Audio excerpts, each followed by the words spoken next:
ஹனுமான் ராமரிடம் கொண்ட தன்னலமற்ற அன்பு, தியாகம், உண்மை போன்றவற்றிற்கு எல்லையே இல்லை.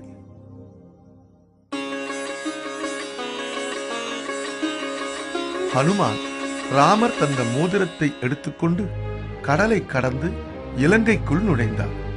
இரவு பகலாக காவல் காத்துக் கொண்டிருந்த காவலர்களை சுலபமாக ஏமாற்றிவிட்டு இரவு நேரத்தில் நுழைந்தார்.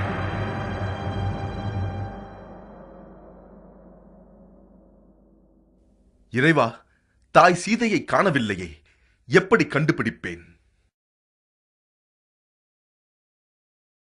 ராவணனின் அரண்மனையில்தான் சீதை இருக்க வேண்டும் என்று எண்ணி அரண்மனையில் ஒவ்வொரு அறையாக தேடினார்.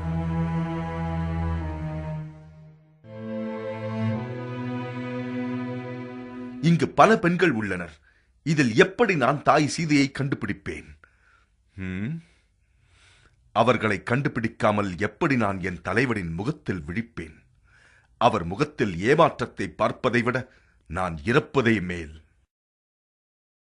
பொறுமை இழந்த ஹனுமான் தன்னை நிதானப்படுத்திக் கொள்ள ராமரின் நாமத்தை ஜபித்தவாறு மற்ற இடங்களில் தேடினார். ராம் ராம் ராம் ராம் ராம் ராம் ராம் ராம் ராம் ராம் ராம் ராம்.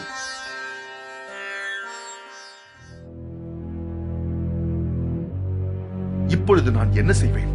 தாய் சீதையை காணாமல் சென்றால் சுக்ரீவன் என்னை கொன்றே விடுவார். ராமர் கொடுத்த வேலையை செய்யாமல் வாழ்வதை விட இங்கேயே வாழ்க்கையை முடித்துக் கொள்வதே சிறந்தது.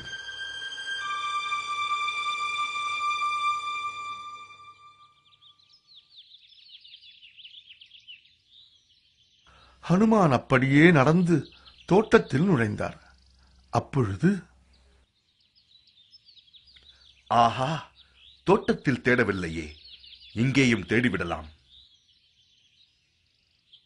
பெரிய அசோக மரங்கள் கொண்ட தோட்டத்தில் மரத்திலிருந்து மரம் தாவி தேடினார். ஒரு மரத்தின் மேலிருந்து காணும்போது அழகிய பெண் கீழே அமர்ந்திருப்பதை கண்டார். சுற்றிலும் அரக்கிகள் இருந்தன. திரிஜடா என்னும் அரக்கி சீதையை சமாதானப்படுத்திக் கொண்டிருந்தாள். கவலைப்படாதீர்கள், ராமர் கண்டிப்பாக உங்களை இங்கிருந்து அழைத்துச் செல்வார். அழாதீர்கள். இதை கேட்டுக்கொண்டிருந்த ஹனுமான் மிகவும் மகிழ்ச்சி அடைந்தார். கீழே குதிக்கலாம் என்று எண்ணிய போது ராவணன் வருவதைக் கண்டார் ஹனுமான். ஓ அழகிய சீதையே, என்னை திருமணம் செய்து கொள். ராவணா, இது எப்பவும் நடக்காது. இது போல் பேசுவதை நீ நிறுத்த வேண்டும். பொறுத்திருந்து பார்.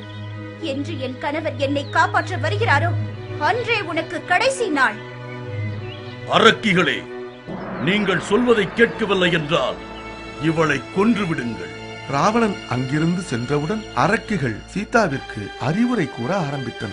நம் அரசனை திருமணம் செய்ய இவள் சம்மதிக்க மாட்டாள். அதனால் இவளை கொன்று விடலாம். இதை கேட்ட ஹனுமான், என்னை வெளிப்படுத்திக் கொள்ள இதுதான் சரியான சமயம்.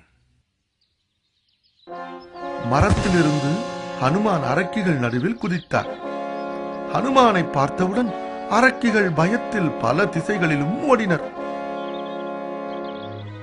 ராவணா, நீ எந்த உருவில் வந்தாலும் நான் ஏமாற மாட்டேன். நீ இங்கிருந்து செல். தாயே, நான் ராவணன் அல்ல, ஹனுமான், ராமரின் பக்தன். தங்களை பார்க்கவே வந்துள்ளேன். பொய் சொல்லாதே. ராமர் அனுப்பினார் என்றால் எப்படி இவ்வளவு பெரிய கடலை தாண்டினாய்? தாயே, இதோ தங்களிடம் தர வேண்டும் என்று ராமர் தந்த மோதிரம். ஹனுமான் தந்த அடையாள மோதிரத்தை கண்ட சீதை மகிழ்ச்சி அடைந்தார். ஹனுமான், இந்த நாளிற்காகத்தான் நான் காத்துக் கொண்டிருக்கிறேன். சீதை தன் தலையில் உள்ள ஆபரணத்தை எடுத்து ஹனுமானிடம் தந்தாள். இதை அவரிடம் தந்து சீதை தங்களுக்காக காத்திருக்கிறாள் என்று கூறுங்கள். சரி.